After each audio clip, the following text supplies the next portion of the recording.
call the meeting to order of the Gardner Board of Health, and it is Monday, July 21st, 2025, in Hubbard Conference Room, and it is 4:30 p.m.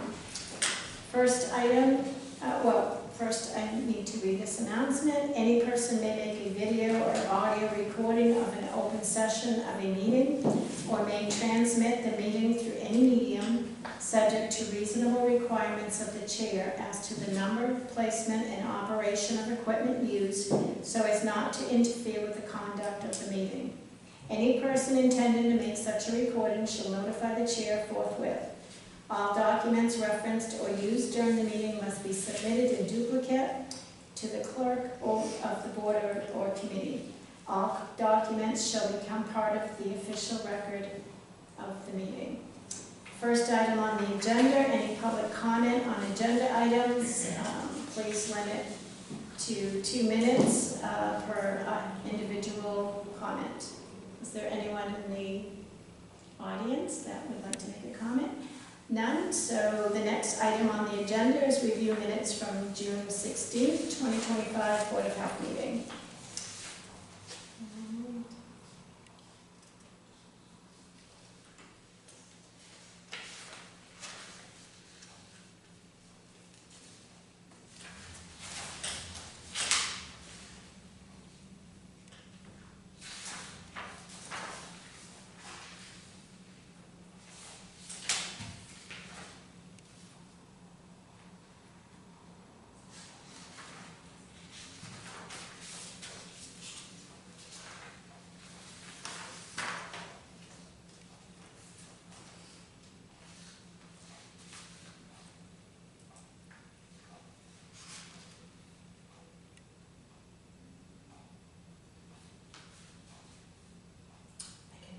Okay. To accept the meeting minutes from June 16th, 2025.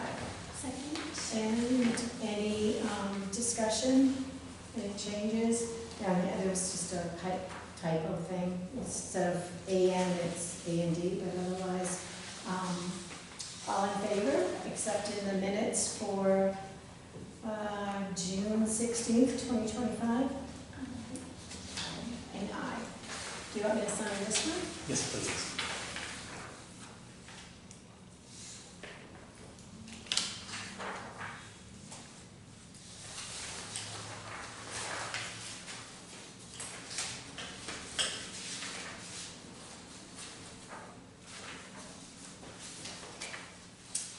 Next item on the agenda is well regulations, review and discussion on the draft Board of Health regulations for private wells. And I am going to pass it on to Michael to explain where we're at with all that. All right. So I don't think we had any more questions on the water quantity part.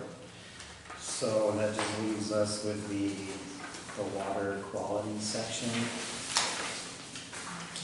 So I took out the current Massachusetts maximum contaminant numbers. Okay. And we'll just match whatever the state is at for their numbers at the moment. Dr. Parker had a question on the radiological testing.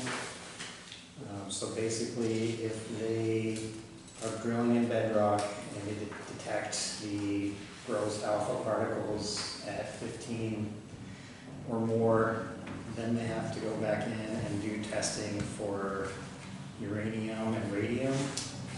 And those both, the gross alpha radiation, radium and uranium all have their own maximum contaminant levels.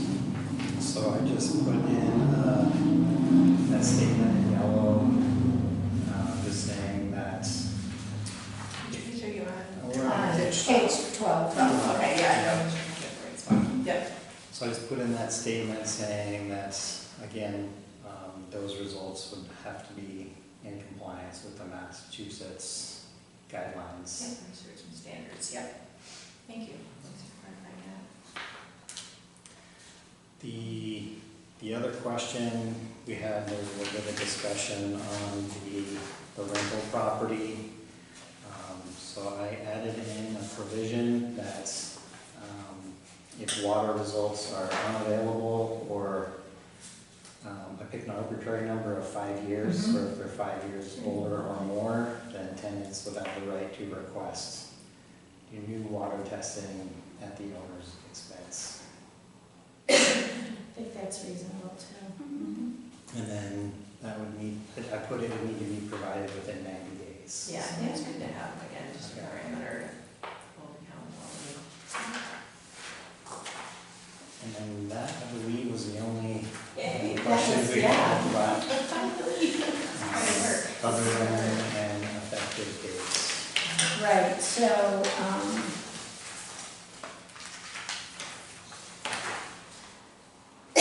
so what is the next step? We don't have to have a hearing, you said. No, I'm not hearing, I think the next step would be that I can write up for the next meeting an official finalized To draft. sign. Once we figure out an effective date, we'll put that all in there, and then the board will vote to approve or not, and then sign off on What's the timeline that's usually given with making changes for effective date? Is it usually like 90 days, or should we do 120 days, or do the first of the year? it. Actually, don't really know. I think if we did the first of the year, that would be Right. around months? 5 Yeah. months, so That's we kind put it of, for January 1st. okay. So that, we'll bring that over. Good, that only took a few months, that's okay. 6 There's a months. lot of information. Not bad. But there's a lot of information, yeah. Yeah. That was different from what we already had, so. It is, yeah, so we got a whole new ballgame here. Okay, next item on the agenda is the health department updates, and I'm gonna turn that over to you, Micah. Okay. All right, so for my first update on the leachate pump project, I did get a brand new quote for replacement of the entire leachate system. So we do not have enough funds at the moment to cover that cost. So I'm working with the city auditor to figure out how we're gonna request that difference, which is about $40,000 difference that we're looking for, which is a pretty good chunk of money, but he's well aware that this is a urgently needed project. And Is that process likely to happen, be decision so that we're not with, okay, we have the money, but then it's too late in the year to do anything about it, and then we have to go through the whole, because it really needs to be fixed this year. We're kind of just waiting on we're waiting on the quote, and then next thing we're gonna do is make sure we have the money, Okay. and then I'll start the process, Okay. as soon as they're kind of done with the whole rollover for fiscal year, the next fiscal year, so as soon as that's all set up, he's gonna start working on getting that Okay. money, and then I'll work on putting it out for a public bid, and we'll So So when that's does a the new new fiscal year process. start? Is it- July. just started. Oh, okay, Yeah, okay. so it's really just been a few weeks. But we would have to, how many times we have to come back and vote on something that would get going, because like you said, we want to do this before winter. Well, we don't have to really vote on anything, it's just a matter of getting the funding, It'll And be, yeah, getting them, whoever the person is that you've given you a quote, to get them to get the work done, like before the cold weather. it'll Because be it's been that process for yeah. many years already, it'll be a city council vote as far as the expenditure. free cash, and Okay. that money. And then we'll just have to go through the public bidding process, which takes, I think, about 3 weeks or so, depending. So I'm definitely looking at a November, getting this done in November kind of project, so. As long as, yeah, The that's only tight challenge timeline. is the lead time in ordering, like the whole control panel Right, would take a few months to order, so. But it's, this project, I think it doesn't really matter if it's, as long as there's no snow on the ground, it can still right, get done, right, so. right. It's just, yeah, just don't wanna so, get into that same place where we've been for several years, and it's, yeah. And then, you know, the pricing is going up, and, which is what, so I'm sure you're gonna stay on top of it and stuff, but, yeah, okay. Yeah, we are gonna Sounds good. forge ahead and just get it done as soon as we can, so, you know, I got some momentum going, so. I feel much better about it with the new quote. It wasn't Yeah, just that to much replace the more whole than the thing. old quote, and after I went out with the company to take a look at the panel, it's pretty obvious everything's outdated and Yeah, just the whole thing needs to be replaced, so. Okay. that's great. Yeah. The next update would be the resampling of the water, the groundwater. So we just got those results, so I have a new revised environmental monitoring report with those results in there. So part of what they included were some graphs that kind of show historical results and historical averages. There wasn't any real change from the April sampling results to the, I guess, late June sampling results. They did put together kind of a risk assessment, risk characterization after those charts that kind of goes in and explains the different risk levels, whether it's a GW1, a GW2, or a GW3. And everything at the landfill pretty much falls under the GW3 category as far as where we need it to be. What's the significance of the GW3, I guess? What is that So actually mean? they kind of explain that in the risk characterization. Where's that, what page is that on? That starts on, there's no page numbers on Oh, there's not.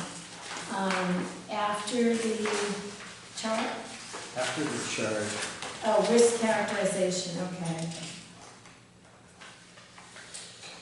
so right here I'll just kind of read it. The GW1 classification is for groundwater that's within a drinking water supply area, so it kind of has to match drinking Okay. water standards, which the landfill is not anywhere near a drinking water Right. supply area, or doesn't have any private wells within 1,000 feet.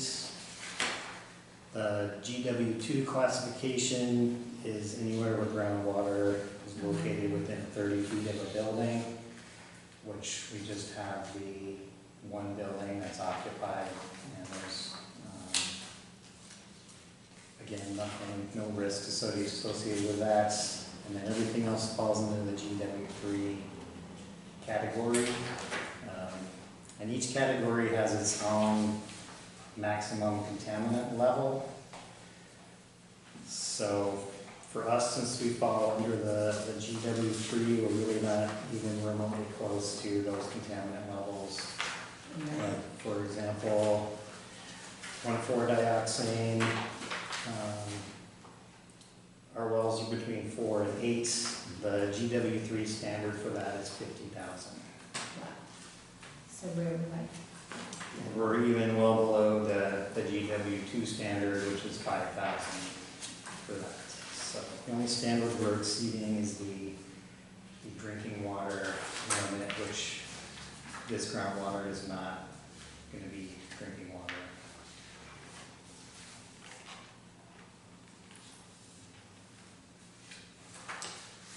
I obviously having not read the whole thing here, but is there anything in there that indicates anything unusual about the fact that, I mean, it's a capped, partially capped landfill. And what we're seeing, it's not anything significantly unusual. No, nothing unusual, like, in here it says like hotspot evaluation, that would be something unusual.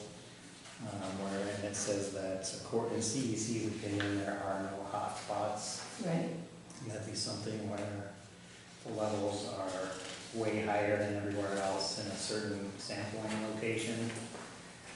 So everything's pretty well consistent across the board for the whole landfill as far as how the results look. is any one of these the pond on the Russo property? No, so those are all, MW stands for monitoring well. Well, that's what I thought, And okay. then we did not resample the surface waters because there was nothing detected in the first round. Okay. So for this year, there hasn't been anything detected in surface water. Any of the so surface far. water? Yep. Okay. The surface water to the northwest of the landfill, it was too dried out when they came to do sampling the first time, so that didn't get sampling because there was no water there, so that would be the only difference. And then these just go into specifics about each monitoring well. Yep, and so we do have, there's a couple Well, other that's good. compounds that we get historically an exceedance of, like arsenic and vinyl chloride. Those are also kind of in the same realm where Mhm. we're well below the standards that we need to be below. And you can see on the chart where it says visual trends, those chemicals you can see they've all been decreasing over time rather than increasing, so that's pretty helpful to have in there. I'm not sure what page I'm Where are you, I'm in like the third. These charts right here that say current exceedances and trends. oh, yes, okay, okay. Yep, they're all saying, Except for pH is increasing for some reason, but that's that, not a chemical. no, that's just whatever's in there is affecting the pH. Yep. And then 1,4-dioxane, they have NA just because we don't have a long enough set of results to make that kind of analysis yet. Okay. Well, this is helpful. And this is from the CEC or from the? Yep, this is from CEC, our consulting. Okay. This is their revised environmental monitoring report that they made after the second round of sampling. Now, once we get the new system put in, they'll do baseline testing or? They'll just continue to do this every year as scheduled, and we'll kind of be able to see how that impacts it. If not, we'll kind of keep notes that this was done at this time of year and see how that compares to future years, so. Sounds good.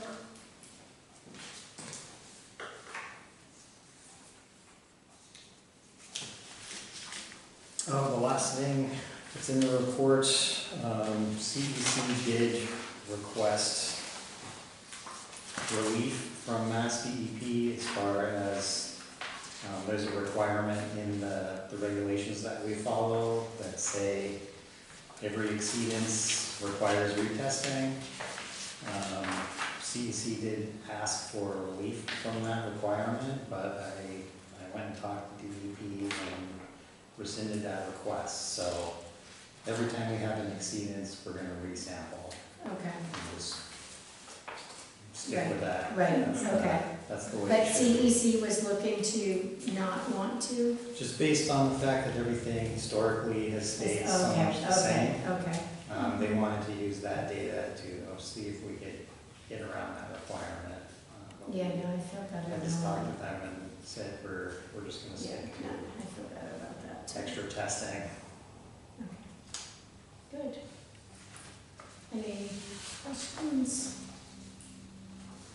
So, that's good. And that is all I have for the landfill. And we're just on to our departmental updates. So food inspections, we haven't had any foodborne illness complaints. Angela's been very busy. We've done 50 routine inspections. Wow. And then she completed the plan review of the renovations for Walmart. So they're gonna be redoing some of their food prep areas and redoing an area for like drive in and pick up kind of thing. Oh, So interesting. That'd be good. that is in the works. What about the, I know that you had sent an email, but maybe to just give an update on the last. Yeah, so the food establishment that I was considering calling before the board, I did get a hold of somebody at corporate. They did send somebody directly down to the establishment. I've been inspected twice since then, and both inspections came back really good. So it does seem like corporate did take my violation letter seriously and have pulled the store manager into compliance. Okay, great. Thank you. For housing inspections, we had approximately 15 new cases since the last meeting. For public nuisance and overgrown grass and stuff like that complaints, we had about 16 new cases as well since the last meeting. So with all the rain we had all year, there's been a lot of overgrowth. So Eric is doing a great job on following up on those. He's doing all the housing inspections and also helping to cover the transfer station as well. So it's been a busy month for that. For prevention, the only update I have is that we have the National Night Out scheduled for Thursday, August 7th, at 5:30 p.m. to 8 p.m. I think Veronica's still looking for local bakeries to attend, so if anyone knows anybody who might be interested, any residential kitchens or bakeries are looking for vendors in that area. It really is a nice program that's done for the families. Very kid-friendly, family-friendly. Last year, unfortunately, we got like major thunderstorms rained out, major. But there was, yeah, it's a good program if you have a chance to attend. Yeah, we will keep our fingers crossed for the weather, Yeah. because that was disappointing with all the Yeah, that was, playhouses and yeah. all that stuff. And it just, all of a sudden, as everyone came in, just the skies opened up and it was just incredible. Downpours. Okay. Next up, for our arboviruses and ticks, we did have a first animal case of West Nile virus. And there's been about 24 positive mosquito samples for West Nile so far. So it's kind of starting to take off here, and with this hot weather, I'm sure it's just gonna keep increasing. I know the animal was a goat in Lunenburg. I didn't see today's results, but this mosquito samples, is anything closer than Lunenburg for us, or? Not that I know of, no. Okay. And there's been nothing on Triple E yet for this year. That one always Yeah, gets a little bit later into September, yeah.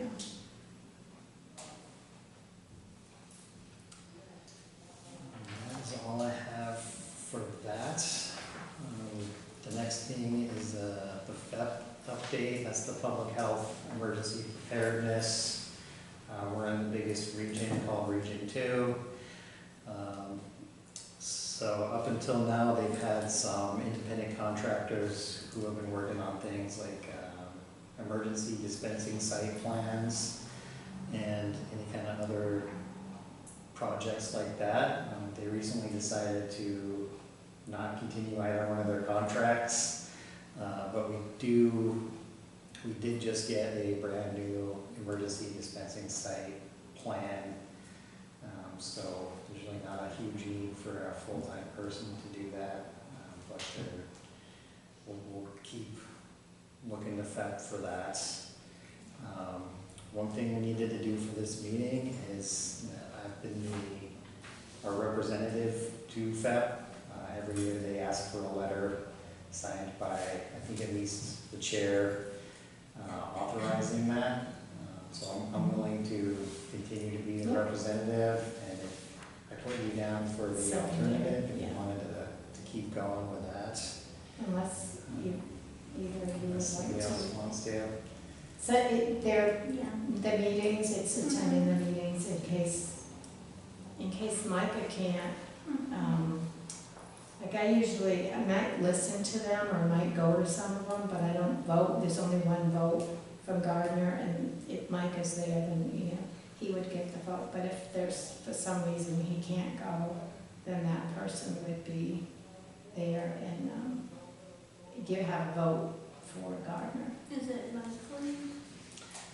It is kind of, sometimes it's monthly. In the summertime, they take a little bit of a break. What it usually is monthly or bi-monthly, there's a meeting. And then I'm expecting less of that now that we've kind of gotten through the whole process with the contracts. But yeah, there's still once every couple of months meeting just to update everyone on any changes, see if any towns need any equipment, things like that. So, I mean, if either of you are interested. If you would like to relinquish that, I will take it if you want. That's fine. All right. Because I can still go. I mean, I can still go to the meetings, but, it would be, Micah definitely can't go. Then you would go and, yeah, All right. that would be fine. We'll update that letter and Okay. I'll send it out for signature. I don't know if we have to vote on that. If you want to.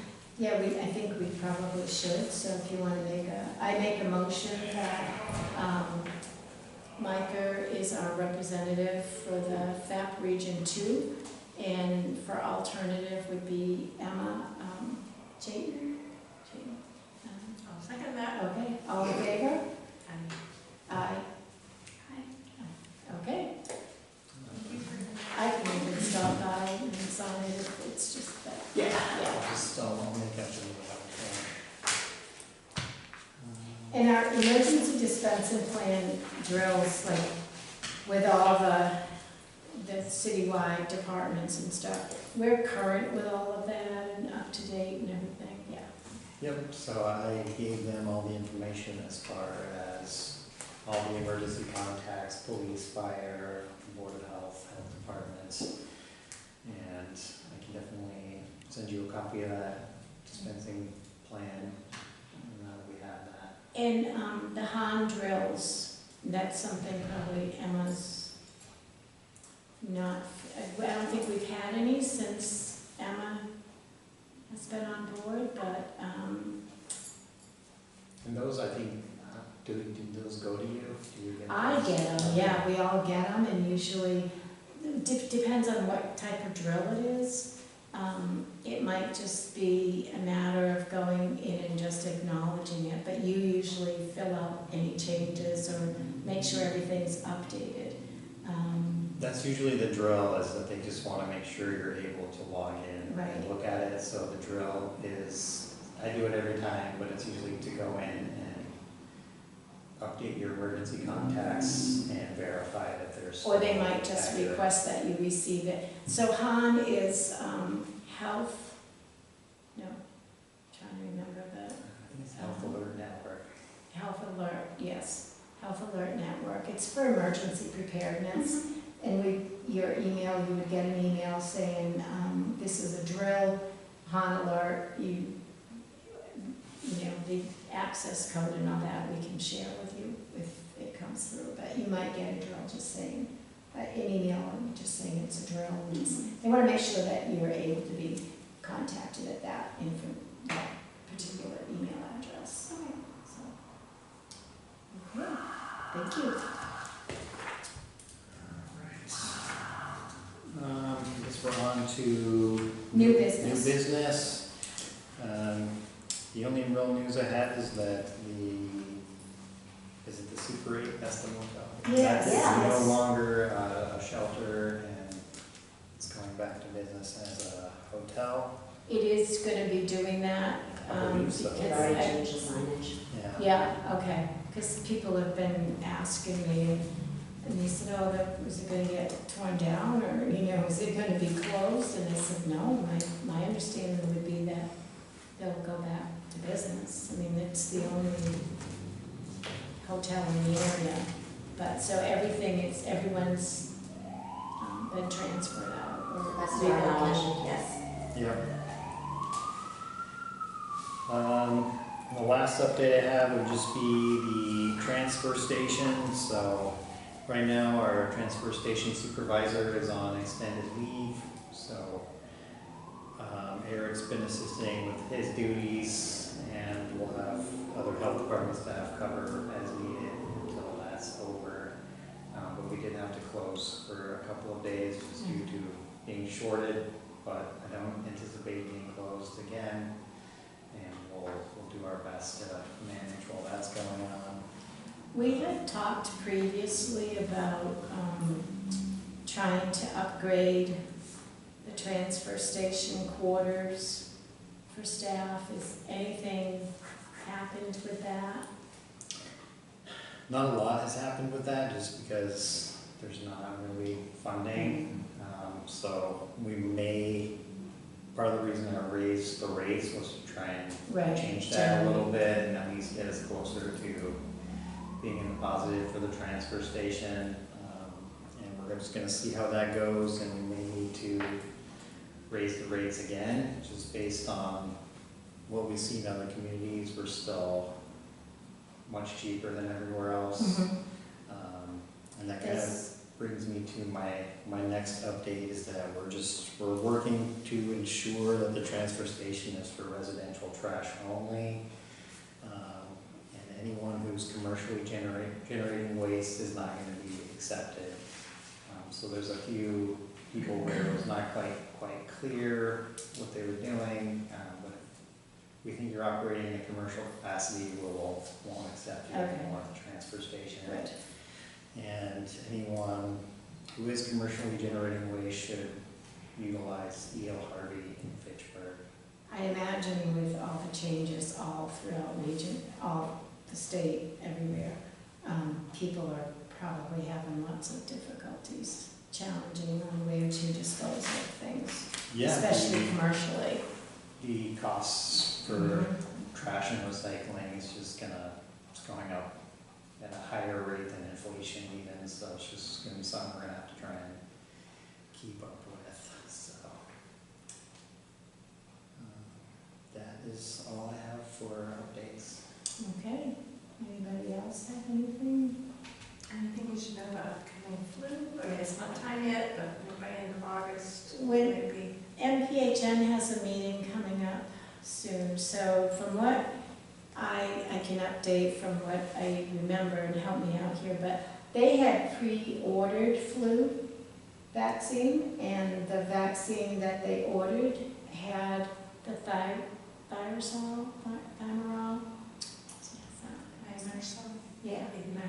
In the vaccine, and that is a vaccine that is not approved by the new Health and Human Services, if I'm remembering the information correctly. So the last I heard from them is they were looking at trying to exchange it for the, one without it.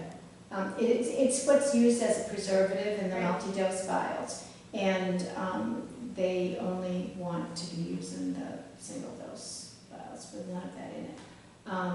But otherwise, they will be doing flu clinics, and I think they're open to start scheduling them whenever we want to. So I know we had quite a few clinics, and And I'm sure Victoria would probably do the same ones. Yeah, she'll start reaching out to those locations to set Yeah. that up, and we'll get notifications Right. ready, and we'll have dates and everything set And up here shortly. same with the pediatric vaccines, they do have availability to do at any of the clinics, some of the pediatric vaccines that, you would probably do in your office, but in clinics.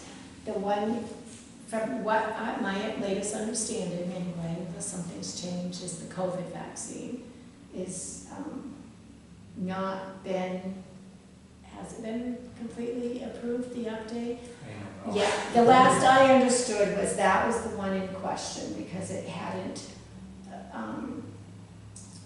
been approved by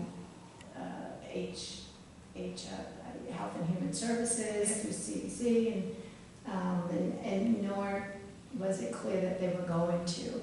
But there is a new COVID vaccine that is available. It's not out yet, but it is available, and I believe it's Moderna. I'm not sure if Pfizer is made one too, but I know I asked at my pharmacy the other day, and they said as soon as it's released, and I just don't think it's been released yet. And it may be whether it's going to be covered by insurances, mainly, the Medicare piece, once that's all up in the air, so it's a stay tuned thing. And I know that the last I heard, I haven't heard any updates on the Hep B vaccine, that they were in discussions about whether or not they would continue to recommend Hep B at birth and childhood vaccine. That's one of the things that's up for discussion, but hopefully that will not change. Trying to keep up with all these things, and nothing's been, just discussions. So if anything changes, I'm sure the next MPHN meeting we will find out, and that should be probably next month, I think. It's a week from Wednesday. A week from Wednesday, okay, so maybe we will have something more to share for the next meeting. But the clinics where they were last year will definitely be for flu, and it's just the COVID piece is still. Thank you. Okay, so let's set the meeting for next month.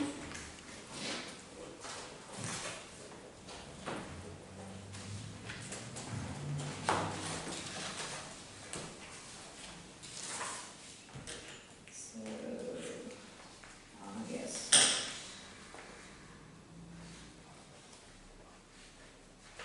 Any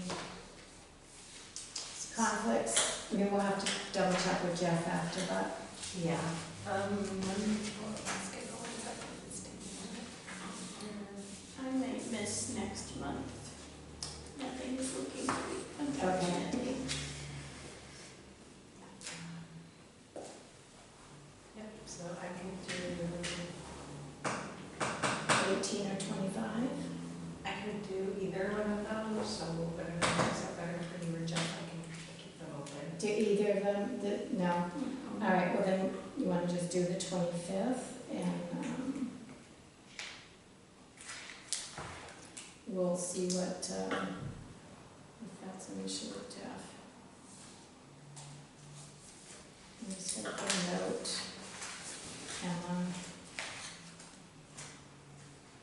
We'll find out from Jeff if he can. If he can't, then we may have to,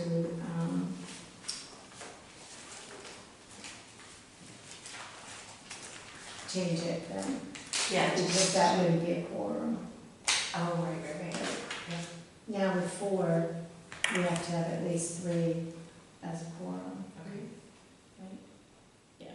Yeah, so check with Jeff, and then Okay. let me know on a text or email or something. So, Alrighty. okay, thank you. Motion to adjourn?